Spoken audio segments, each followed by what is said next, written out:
What the flood gave up and what it took.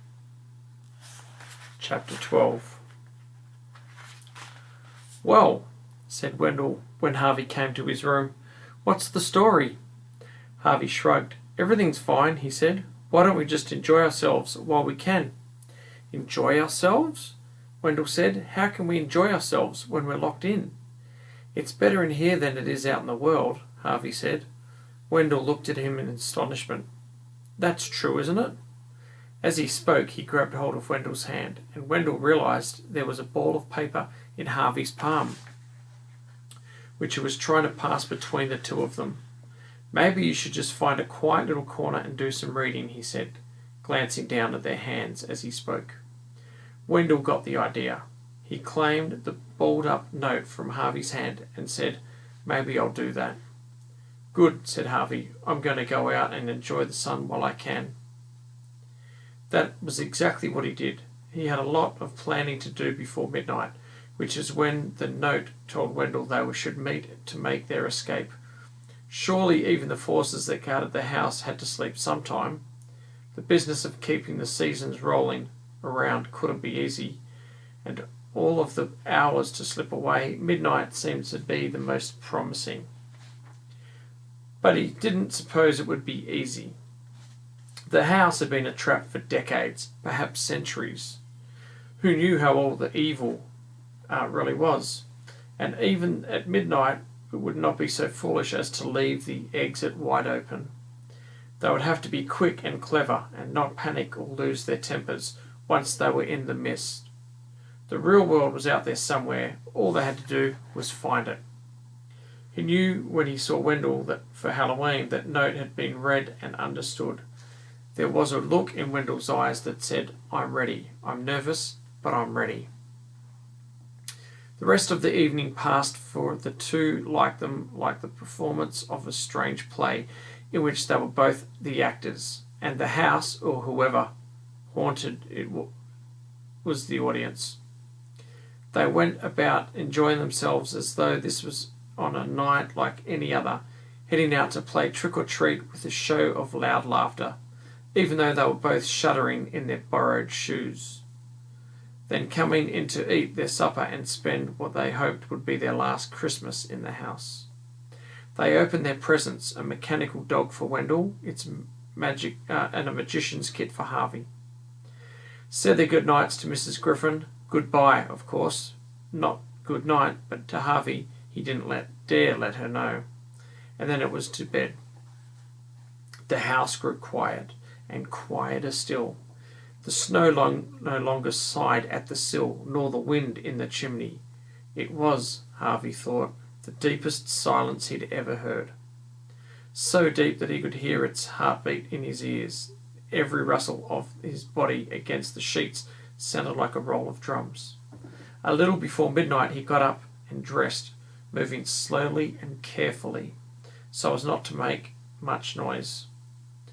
Then he headed out into the passageway and, slipping like a thief from shadow to shadow, hurried down the stairs and out into the night. He left not by the front door, it was heavy and creaked loudly, but by the kitchen door, which brought him out of the sight of the house.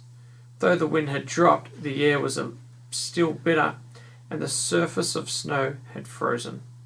It crackled as he walked, however lightly he trod. But he was beginning to hope that the eyes and ears of the house were indeed closed at this hour. If not, why hadn't he been challenged?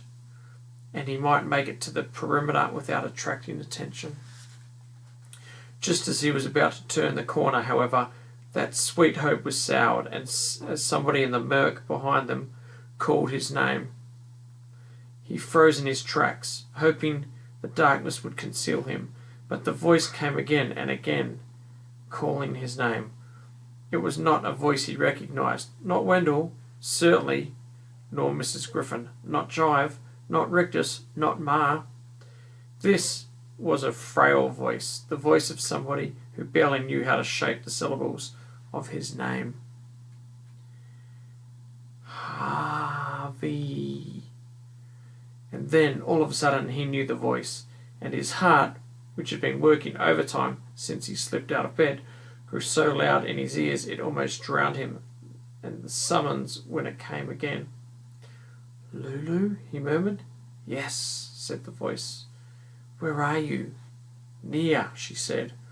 He stared at the thicket, hoping for some glimpse of her, but all he could see was the starlight glittering on the frosted leaves. "You're leaving?" she said, her words slurred. "Yes," he whispered, "and you have to come with us." He took a step towards her, and as he did so some of the glitter that he'd thought was frost retreated from him. What was she wearing that shimmering this way?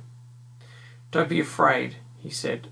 "I don't want you to look at me," she said. "What's wrong?" "Please," she said, "just keep your distance." She retreated even farther from him and seemed to lose her balance as she did so. She dropped to the ground, the thicket around her shaking. Harvey stepped forward to help her up, but she let out such a sob that he stopped in his tracks. "I only want to help," he said. "You can't help me," she replied, every word pained. "It's too late. You just have to go while you still can. I wanted to give you something to remember me by." He saw her move in the shadows, reaching out in his direction. "Look away," she said. He turned his head away from her. "Now close your eyes and promise you won't open them." He dutifully closed his eyes. "I promise," he said. And now he heard her moving towards him, her breath laborious. "Open your hand," she said. Her voice was near now. He knew that if he opened his eyes, he'd be face to face with her, but he had made a promise and was determined to keep it.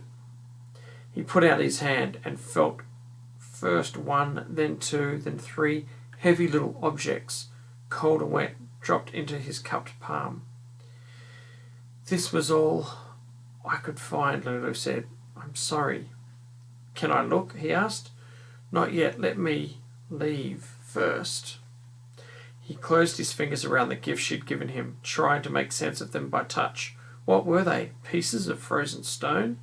No, they were carved. He could feel grooves on one, the head of another, and now, of course, he knew what he held.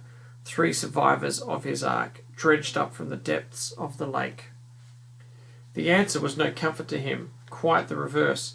He shuddered as he put the puzzle of Lulu's silvery gleam together with the knowledge of what he held. She had swum down to the bottom of the lake to recover these figures. A descent that was beyond the capacity of any land dweller. No wonder she retreated into the shadows, ordering him not to look at her. She wasn't human any longer. She was becoming, or had already become, a sister to the strange fish that circled in these dark waters, cold-blooded and silver-skinned. "Oh, Lulu," he said, "how did this happen?" "Don't waste your time with me," she murmured. "Just go while you've got a chance." "I want to help," he said. "You can't," came the reply. "Can't help me. I've been here too long. My life is over." "That's not true," Harvey said. "We're the same age." "But I've been here so long I don't even remember." Her voice trailed away. "Don't remember what?" "Maybe I just don't want to remember," she said. "It'll hurt too much." She made a long choked sigh. "You have to go," she said in a whisper. "Go while you still can." "I'm not afraid." "Then you're stupid," she said, "because you should be." He heard the thicket shake, and she started to retreat from him. "Wait," he said. She made no reply. "Lulu!" The din of her departure grew louder. By the sound of it, she was almost throwing herself out of his range. Breaking his promise, he opened his eyes and caught a glimpse of her feet as she fled. A shadow in the shadows, no more. He started after her, not knowing what he would say or do when he caught up with her, but knowing he would never forgive himself if he didn't somehow help. Maybe if he persuaded her to go with him out of the shadow of the house, its vicious magic would be undone, or maybe he could find some doctor for her in the outside world who could cure her of this malformation. Anything rather than leaving her to return to the lake. Its waters were in view now, gleaming darkly behind the branches of the thicket. Lulu had reached the bank, and for a moment the meagre starlight found her. All that Harvey had feared was true, and more. A fin grew from her bent and scaly back. and her legs had almost fused together. Her arms had become short and stubbly, her fingers webbed. But it was her face, glimpsed as she turned back to look at him, that was the greatest shock. Her hair had fallen out, and her nose disappeared. Her mouth had lost its lips, and her blue eyes turned to swivelling silver balls, lidless and lashless. And yet, despite their freakiness, there was a human feeling in those eyes and on that mouth, a terrible sadness that he knew would never leave his heart if he lived to be 1,000. "You are my friend," she said as she teetered on the bank. "Thank you for that." Then she tumbled into the water. He went to the edge of the lake at a dash, but by the time he reached the place from which she dived, the ripples were disappearing and the bubbles breaking. He watched the icy waters for a minute or more, hoping she would see him and surface. But she's gone and he couldn't follow. And that, it seems, was the end of it. Clutching her gifts to him like talismans, he trudged away from the lake and down the lawn to keep his rendezvous with Wendell. That is the end.